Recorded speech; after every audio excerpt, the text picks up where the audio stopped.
छत्तीसगढ़ में 2018 में विधानसभा चुनावों में मिली करारी हार के बाद बीजेपी अब मिशन 2023 की तैयारियों में जुट गई है। बीजेपी कार्यालय कुशाभाऊ ठाकरे परिसर में सुबह 10 बजे से बैठक शुरू होगी। बैठक में महिला मोर्चा के प्रदेश पदाधिकारी, प्रदेश कार्य समिति सदस्य और सभी जिलों के जिलाध्यक्ष शामिल होंगे। सीएम शिवराज सिंह चौहान आज उज्जैन और इंदौर जिले के दौरे पर रहेंगे। सीएम शिवराज उज्जैन और इंदौर की जनता को करोड़ों के विकास कार्यों का सौगात भी देने वाले हैं। सीएम शिवराज उज्जैन में औद्योगिक विकास की नई शुरुआत करेंगे। इस दौरान सीएम बेस्ट लाइफ स्टाइल के नए कारखाने का भूमि पूजन भी करेंगे। ओबीसी आरक्षण मामले में सीएम शिवराज सिंह चौहान के आरोपों पर पूर्व मंत्री चौधरी राकेश चतुर्वेदी ने कहा है कि सरकार यहां वहां की बातें ना करे। शिवराज सरकार मुस्तैदी के साथ कोर्ट में अपना पक्ष रखे ताकि ओबीसी वर्ग के हित में लिया गया फैसला लागू हो सके। रायसेन पहुंचे भोपाल से बीजेपी के विधायक कृष्णा गौर ओबीसी आरक्षण पर बड़ा उन्होंने बयान दिया है। उन्होंने कहा कि बीजेपी पिछड़ा वर्ग के 27% आरक्षण के लिए प्रतिबद्ध है। कृष्णा गौर ने कमलनाथ के बयान पर निशाना साधते हुए कहा कि कमलनाथ लोकसभा चुनाव में फायदा लेने के लिए 27% आरक्षण का मुद्दा लेकर आए थे, लेकिन वो इस मुद्दे पर कभी गंभीर नहीं थे। कृषि मंत्री कमल पटेल कल देवास के नेमावर पहुंचे। यहां उन्होंने पीड़ित परिवार से मिलकर उन्हें न्याय का भरोसा दिया। इस दौरान उन्होंने कहा कि दोषियों को जल्दी ही फांसी होगी। कृषि मंत्री कमल पटेल ने कहा सरकार पीड़ित परिवार के साथ खड़ी है, उनको न्याय दिलाया जाएगा और परिवार वालों को पूरी सुरक्षा मुहैया करवाई जाएगी।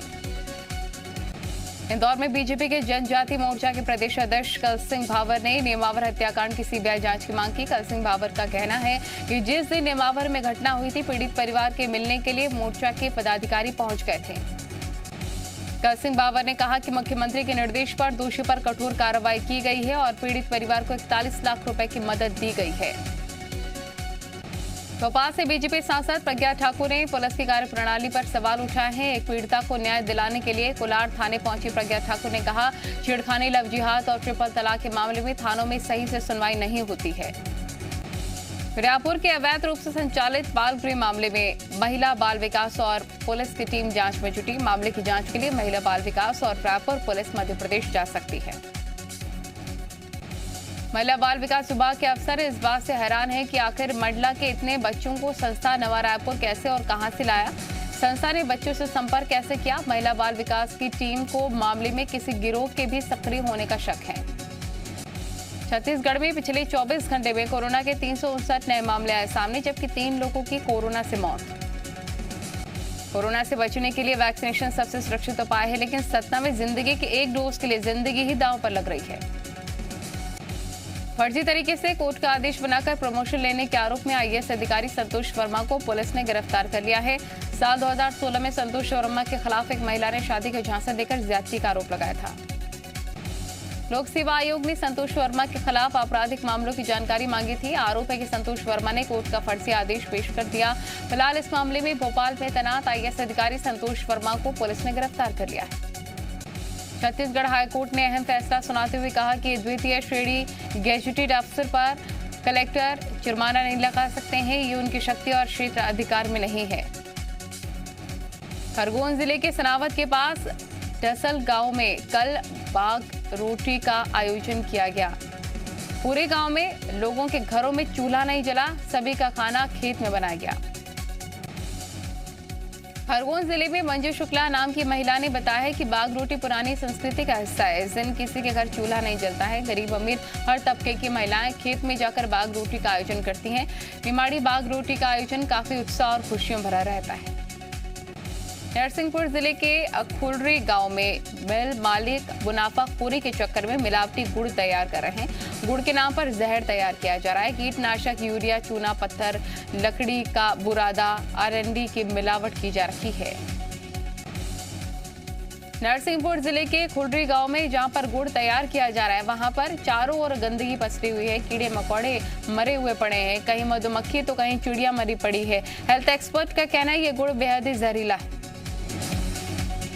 मध्य प्रदेश में एक बार फिर से दिनों के अंतराल के बाद मॉनसून सक्रिय हो गया है। शनिवार को राज्य के कई हिस्सों में हल्की बारिश, कई इलाके में भी झमाझम बारिश के चलते पारा नीचे चला गया।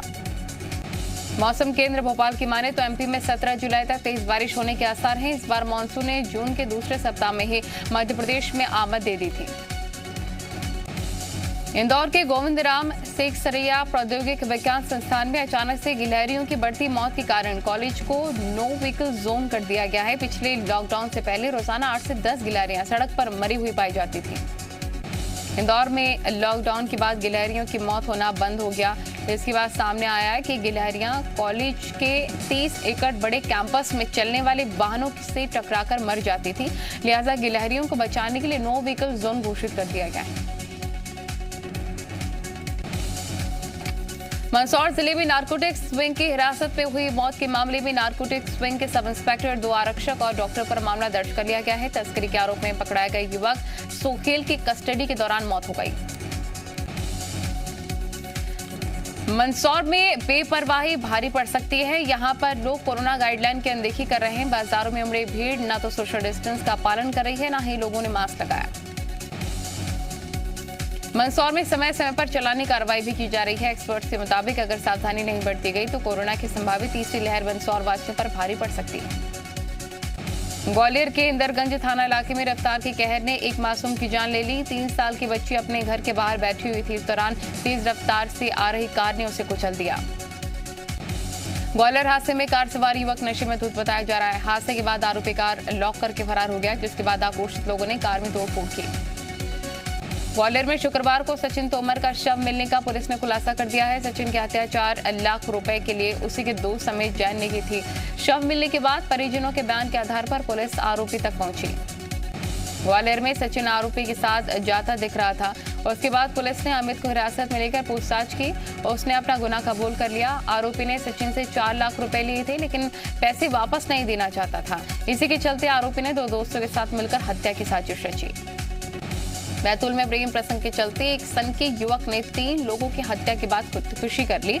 मामला आमला इलाके के 12 क्वार्टर का है। गर्लफ्रेंड के अलग होने से नाराज युवक ने गर्लफ्रेंड, उसके चचेरे भाई, पड़ोसी को गोली मारकर उसकी हत्या कर दी, फिर खुद को भी गोली मार ली। सागर में 7 साल की बच्ची की हत्या की गुत्थी सुलझ गई है। मामले में पुलिस ने सौतेली पिता को बच्ची की हत्या के आरोप में गिरफ्तार किया। पुलिस के मुताबिक सौतेली पिता ने बच्ची के साथ मारपीट करने के बाद कुएं में फेंक दिया था और 2 दिन बाद मौत हो जाने पर कुएं के पास ही शव को दफना दिया था। डिंडौरी के मेहदवानी जनपद पंचायत मुख्यालय से सिर्फ 4 किलोमीटर दूर महगांव और सलैया गांव के किसान हर दिन जान जोखिम में डालकर नर्मदा नदी पार करते हैं। बारिश के मौसम में उनकी जान हर साल जोखिम में होती है, लेकिन शासन प्रशासन इस ओर ध्यान नहीं दे रहा। अनूपपुर के पालूवाड़ा पुलिस ने 4 गांजा तस्करों को गिरफ्तार किया, जिनके पास से 6 क्विंटल 83 किलो गांजा बरामद किया गया, जिसकी कीमत करीब 50 लाख रुपए बताई जा रही है। अनूपपुर में वाहन चेकिंग के दौरान सब्जी से भरी पिकअप को रोका गया। शक होने पर जब तलाशी ली गई तो सब्जी के बीच छिपाया गया गांजा मिला, जो कि 6 क्विंटल 11 किलो का था। वहीं कार से 72 किलो गांजा जब्त कर लिया गया। महासमुंद पुलिस ने नदी के रास्ते तस्करी कर लाया गया 17 लाख का गांजा पकड़ा। पुलिस को मुखबिर से सूचना मिली थी कि जोंक नदी के रास्ते ओडिशा से गांजा की तस्करी होने वाली है, जिसके बाद पुलिस ने नदी पर चौकसी बढ़ा दी। मौके पर पुलिस ने 88 किलो गांजा बरामद किया। महासमुंद पुलिस ने संदिग्ध को नदी पार कर गांजा रखने दिया। इस बीच आरोपी ने पुलिस पार्टी को देख लिया और गांजा नदी किनारे फेंककर अंधेरे का फायदा उठाकर भाग गया, लेकिन उसका मोबाइल और कपड़ा छूट गया। मोबाइल से आरोपी का पता चल गया है। विदिशा से लटेरी तहसील इलाके में 22 जुलाई को हुई युवक की हत्या का खुलासा। पत्नी और उसके प्रेमी पर हत्या का आरोप। पुलिस ने दोनों आरोपियों को गिरफ्तार किया। उज्जैन के नागदा में 17 साल के लड़के की किडनैपिंग के बाद हत्या कर दी गई। शुक्रवार शाम को लड़का कराटे क्लास में गया था, जहां से वो अपने एक दोस्त के साथ कहीं और चला गया। देर रात जब लड़का नहीं लौटा तो कुछ ही देर बाद पुलिस को लड़के का शव मिला। छतरपुर में ढाबा कर्मचारी की हुई हत्या। आपस में लड़ रहे थे 2 ढाबा संचालक। कर्मचारी कर रहा था बीच बचाव। सर पर लोहे की रॉड लगने से मौत हुई। पुलिस ने आरोपी को गिरफ्तार किया। महासमुंद में प्रेम प्रसंग के चलते युवक की हत्या। 3 बाइक सवार बदमाशों ने युवक को मारा चाकू। अस्पताल ले जाते वक्त हुई मौत।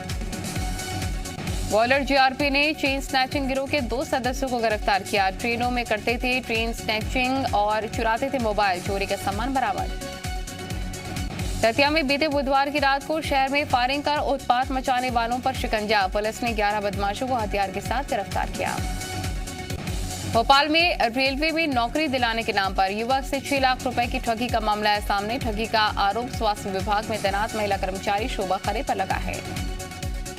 जांजगीर चांपा के 17 खंडपीठों में नेशनल लोक अदालत का आयोजन। पक्षकारों में आपसी सुलह समझौते से 741 मामलों का निपटारा। 7,75,97,000 की राशि का समझौता अवार्ड भी पारित। रायगढ़ में 24 गांवों के किसानों ने कलेक्ट्रेट से की जिंदल पावर लिमिटेड कंपनी की शिकायत। 33 की जगह 132 किलोवाट के टावर लगाने और पिछले 10 साल से मुआवजा नहीं देने का आरोप। अंबिकापुर मेडिकल कॉलेज में पोस्टमार्टम रिपोर्ट के लिए 50,000 रुपए मांगने के मामले में जी मीडिया की खबर का असर। अस्पताल प्रबंधन ने चतुर्थ श्रेणी कर्मचारियों को बर्खास्त करने के बाद पोस्टमार्टम रिपोर्ट तैयार करने वाले डॉक्टरों को भी बर्खास्त कर दिया है। सूरजपुर के महेशपुर गांव में एक युवक की सांप के काटने से मौत हो गई, जिसके शव को अंबिकापुर मेडिकल कॉलेज में पोस्टमार्टम के लिए भेजा गया था।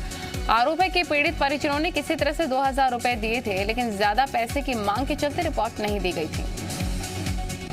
चित्रकूट में संघ की वार्षिक बैठक का चौथा दिन। संघ प्रमुख मोहन भागवत समेत सभी बड़े पदाधिकारी शामिल होंगे। देश के विभिन्न मुद्दों पर चर्चा के साथ ही संघ की शाखाओं के संचालन पर भी बात। आज से यूपी में जनसंख्या स्थिरता पखवाड़े की होगी शुरुआत। विश्व जनसंख्या दिवस के मौके पर मुख्यमंत्री योगी आदित्यनाथ जनसंख्या नीति 2021 और 30 तक का करेंगे उद्घाटन। बिल की कॉपी वेबसाइट पर अपलोड। यूपी जनसंख्या कानून से पहले सियासत हुई तेज। कांग्रेस नेता सलमान खुर्शीद ने विवादित बयान में कहा, पहले सरकार के मंत्री अपने वैध अवैध बच्चों की जानकारी दें। यूपी में ब्लॉक प्रमुख के चुनाव में बीजेपी की बम्पर जीत। 3/4 सीटों पर पार्टी ने किया कब्जा। प्रधानमंत्री ने ट्वीट कर कार्यकर्ताओं को बधाई दी। चुनाव को लेकर अखिलेश यादव आज करेंगे प्रेस वार्ता। पीएम मोदी ने सीएम योगी को दिया ब्लॉक प्रमुख चुनाव में बीजेपी की बम्पर जीत का श्रेय। सीएम योगी ने पीएम मोदी का आभार व्यक्त किया, कहा ये पीएम की नीतियों की जीत। अगले हफ्ते अपने संसदीय क्षेत्र वाराणसी का दौरा करेंगे प्रधानमंत्री मोदी। 736 करोड़ की लागत से बने 75 विकास परियोजनाओं का उद्घाटन करेंगे। साथ ही कई परियोजनाओं का लोकार्पण भी करेंगे प्रधानमंत्री। आज से गुजरात के 3 दिनों के दौरे पर गृह मंत्री अमित शाह आज गांधीनगर के कई योजनाओं का करेंगे शिलान्यास। कल अहमदाबाद के भगवान जगन्नाथ मंदिर में होने वाली वार्षिक रथ यात्रा की मंगल आरती में होंगे शामिल। दिल्ली के सीएम अरविंद केजरीवाल का उत्तराखंड का दौरा। आज आम आदमी पार्टी के मिशन 2022 का करेंगे आगाज। ट्वीट करके केजरीवाल ने जानकारी दी, बिजली के मुद्दे पर थामी सरकार से पूछे सवाल। दिल्ली पुलिस के स्पेशल सेल ने ड्रग के एक इंटरनेशनल रैकेट का किया पर्दाफाश। फरीदाबाद के एक मकान से 354 किलो हेरोइन बरामद। इंटरनेशनल मार्केट में ड्रग की कीमत करीब 2,500 करोड़ रुपए। बिहार में विकराल बाढ़ का तांडव जारी। 15 से ज्यादा जिलों में भयावह हुए हालात। तेज प्रताप यादव ने लिया है बाढ़ प्रभावित इलाकों का जायजा। सीएम पुष्कर धामी ने दिल्ली दौरे का उनका तीसरा दिन है। कई केंद्रीय मंत्रियों से करेंगे मुलाकात। कल पीएम मोदी और गृह मंत्री अमित शाह से मुलाकात पर केंद्र की योजनाओं पर की चर्चा। कल्पना चावला और सुनीता विलियम्स के बाद भारत की एक और बेटी भरेगी अंतरिक्ष में उड़ान। आंध्र प्रदेश में जन्मी सिरिशा बांदला आश्रम वर्जिन गैलेक्टिक्स से वीएसएस यूनिट के 5 अन्य यात्रियों के साथ रवाना होंगी। सलार गाजी का सम्मान करने वालों को बीजेपी ने बताया राष्ट्रद्रोही। ओवैसी और राजभर पर लगा सुलेदेव के अपमान का आरोप। हिंदू अस्मिता से खिलवाड़ करने वालों को बताया गद्दार। तालिबान ने किया अफगानिस्तान के 85% इलाके पर कब्जे का दावा। चीन को तालिबान ने बताया अपना साथी। अफगान सरकार ने भारत से मांगी मदद। अमेरिका में हो रहे रैनसमवेयर के हमले पर जो बाइडेन का बयान। कहा कि हमें इसी तरह देना होगा जवाब। अगले महीने होने वाली बैठक से पहले ही रूस से की है कोऑपरेशन की उम्मीद। ब्राजील में अमेज़न के जंगलों में नहीं रुकी रही है कटाई। लगातार चौथे महीने जंगलों की कटाई में तेजी ने बढ़ाई चिंता। होंडुरस में इटली के नागरिक के साथ लिंचिंग मामले में पुलिस ने 5 लोगों को गिरफ्तार किया। करीब 600 दंगाइयों की भीड़ के हमले में इटली के नागरिक की हुई थी मौत। न्यूयॉर्क में भारी बारिश के बाद मेट्रो स्टेशन के सबवे में भरा पानी। स्थानीय लोगों ने सरकार पर लापरवाही का आरोप लगाया। अर्जेंटीना में सरकार के खिलाफ किसानों का विरोध। निर्यात पर बैन लगाने के बाद हो रहे नुकसान से गुस्साए किसान। कहा कि जब तक बैन नहीं हटता तब तक विरोध जारी रहेगा। बैंक ऑफ इंडिया की इंटरनेट बैंकिंग सेवा मेंटेनेंस एक्टिविटी की वजह से रहेगी बंद। रविवार रात 9 बजे तक इंटरनेट बैंकिंग सर्विस काम नहीं करेगा। बैंक कर्मियों को अब हर साल कम से कम 10 दिन का सरप्राइज लीव मिलेगा। बैंक के संवेदनशील पदों पर काम करने वाले लोगों को मिलेगी छुट्टी। 7 अगस्त से अहमदाबाद मुंबई के बीच चलने वाली तेजस एक्सप्रेस पटरी पर लौटेगी। दूसरी लहर का असर कम होने के साथ ही बंद ट्रेनों का संचालन होगा शुरू। केंद्र सरकार और LIC IDBI बैंक में अपनी पूरी हिस्सेदारी बचेगी। केंद्र सरकार ने LIC को अपनी पूरी हिस्सेदारी बेचने को मंजूरी दे दी है। SBI के ग्राहक अब घर बैठे मिनटों में UPI को एक्टिव या फिर डीएक्टिव कर सकते हैं। ऑनलाइन सर्विस या फिर योनो के जरिए होगी पूरी प्रक्रिया।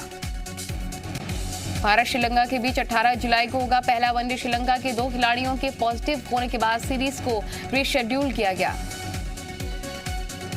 BCCI ने श्रीलंका की टीम को दी अंतिम चेतावनी। BCCI ने श्रीलंका की टीम को बैकअप टीम तैयार रखने को कहा। कोरोना में बैकअप टीम रेडी करने की सलाह। टोक्यो ओलंपिक के लिए विराट कोहली, मिताली राज और रोहित शर्मा ने भी खिलाड़ियों को किया चीयर। भारत की ओर से गेम्स में 100 से अधिक खिलाड़ी उतर रहे हैं। भारतीय खेमे में शुभमन गिल के चोटिल होने के बाद अब इंग्लैंड के मिडिल ऑर्डर बल्लेबाज ऑली पोप हुए चोटिल। पहले टेस्ट मैच से भी हो सकते हैं बाहर।